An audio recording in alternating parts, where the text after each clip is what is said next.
actually not a Scottish weapon.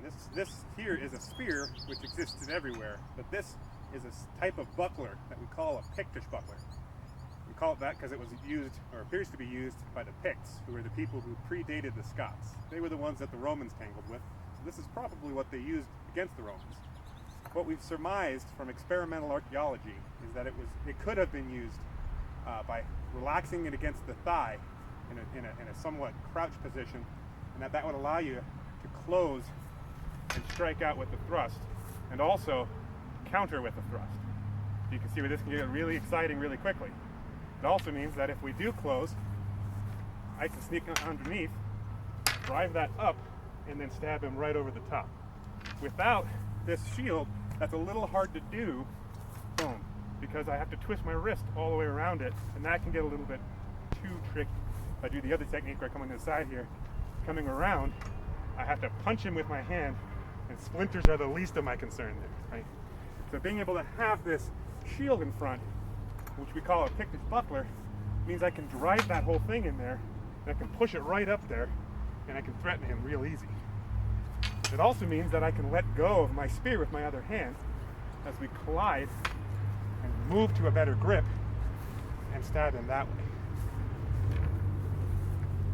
Get a little closer, you can see as I move in, I have the option to drive him away this way, I can strike him this way, and I can close and reorient. Again, without the buckler, that's kind of tricky because I got to move here and I got to find some way to switch my grip up without endangering my fingers, because he could just as easily drop that thing down and that would be really hard to deal with. The other thing that you'll see is if I do get them disconnected, I can strike it this way, I can still thrust, but if I want to, I can very quickly regain and come right back in there. My other option is I still got the back end, and I can strike him with that too. If we come up in here, if I meet him, I can just hit him right in the face or right in the knee, and he's going to regret that real quick. The last little technique I want to show you is if maybe he catches me over here and I turn around, I can use this thing to accelerate it directly into his face. At speed, that can get to be a pretty impressive strike. I can also bring it right over the top if he sees that coming, boom, and strike down. Now, these are some of the things that we figured out they could do. We don't know for sure what they did, but they do know that they were fierce warriors and that they knew how to work these two things in conjunction.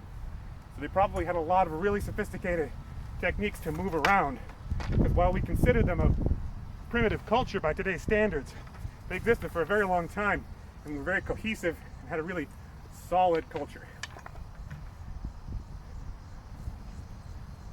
That's good. No spit.